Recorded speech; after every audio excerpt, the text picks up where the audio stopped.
Assalamualaikum warahmatullahi wabarakatuh. Hai semuanya. Pepatah pernah mengatakan tak kenal maka tak sayang. Jadi kita kenalan dulu nih. Nama saya Ezra Beza Zura. Saya mahasiswa Universitas Prima Indonesia. Prodi saya Kesehatan Masyarakat semester 2. Nah, video ini bertujuan untuk mengedukasi teman-teman sekaligus untuk memenuhi tugas saya mata kuliah Bahasa Indonesia.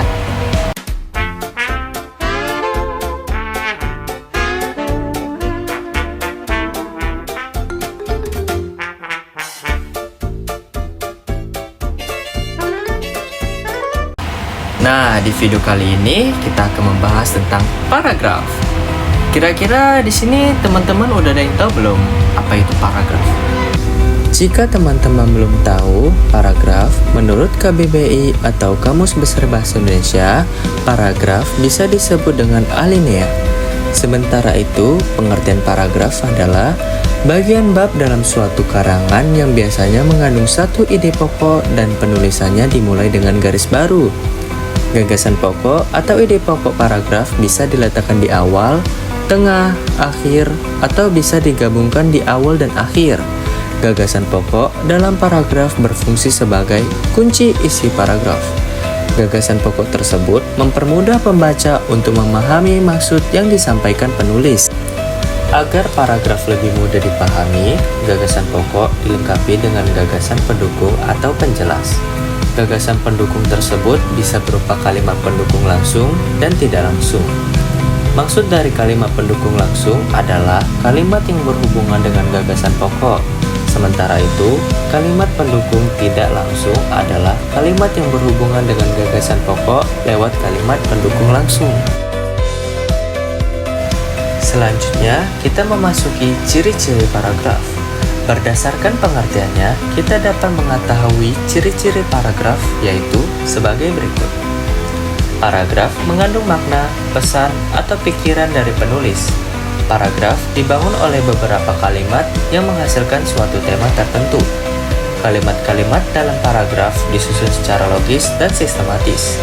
Paragraf mengandung satu ide pokok dan beberapa kalimat penjelas.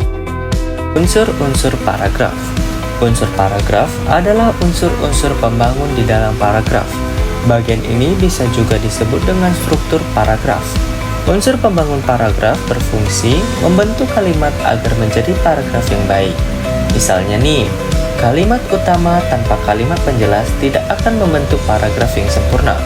Unsur paragraf terdiri dari gagasan utama, kalimat penjelas, dan konjungsi.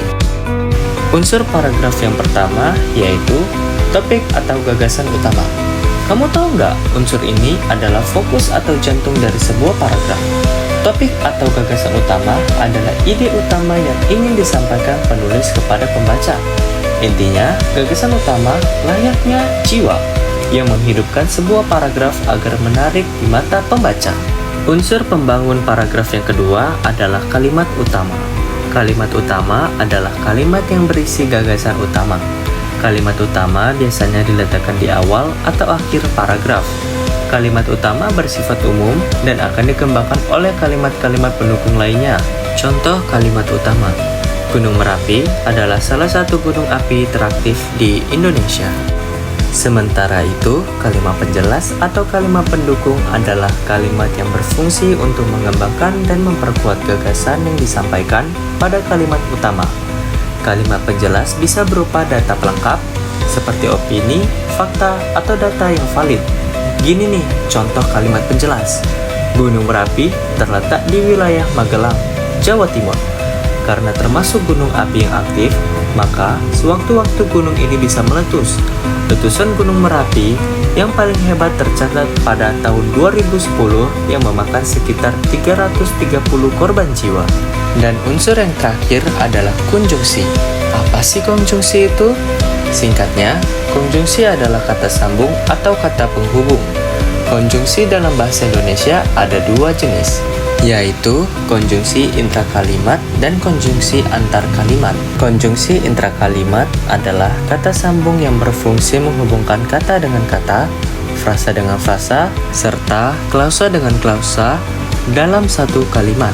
Misalnya, dan, sehingga, agar, sebelum, dan lain-lain. Contohnya, hari ini kota Malang diguyur hujan deras. Oleh karena itu, kita harus membawa payung di tas saat sedang keluar rumah. Dan yang terakhir, pola-pola paragraf. Dalam penulisan paragraf, dikenal beberapa pola pengembangan paragraf. Pola-pola ini digunakan untuk menyampaikan ide utama secara jelas dan terstruktur. Berikut adalah penjelasan detail tentang pola-pola paragraf. Yang pertama, ada pola paragraf deduktif. Ciri-cirinya, kalimat utama terletak di awal paragraf. Strukturnya, kalimat utama atau gagasan pokok, kalimat penjelasan atau penjabaran, contoh, dan data. Contohnya, kesehatan adalah faktor penting dalam kehidupan manusia. Dengan tubuh yang sehat, seseorang dapat melakukan aktivitas sehari-hari dengan optimal. Sebaliknya, jika sakit, aktivitas akan terganggu bahkan bisa berhenti. Yang kedua, ada pola paragraf induktif. Ciri-cirinya, kalimat utama berada di akhir paragraf. Strukturnya, kalimat penjelas terlebih dahulu, diakhiri dengan kalimat utama yang menyimpulkan. Contohnya, setiap hari ia berolahraga selama 30 menit, mengonsumsi makanan bergizi, dan tidur cukup. Ia juga rutin melakukan pemeriksaan kesehatan. Semua kebiasaan ini menunjukkan bahwa ia sangat peduli terhadap kesehatannya. Yang ketiga, pola paragraf campuran antara deduktif dan induktif. Ciri-cirinya, kalimat utama di awal dan ditegaskan lagi di akhir paragraf. Strukturnya, kalimat utama, kalimat penjelas, kesimpulan yang mempertegas kalimat utama. Contohnya, teknologi membawa banyak manfaat bagi kehidupan manusia. Komunikasi menjadi lebih cepat, pekerjaan lebih efisien, dan akses informasi semakin mudah. Oleh karena itu, teknologi memang memberikan dampak positif yang besar bagi kehidupan. Pola paragraf yang keempat, pola paragraf naratif. Cirinya, berisi cerita atau rangkaian peristiwa. Strukturnya, orientasi atau pengantar, komplikasi atau konflik masalah, resolusi atau penyelesaian. Contohnya, pagi itu langit tampak mendung. Rina berangkat sekolah dengan tergesa-gesa karena bangun kesiangan.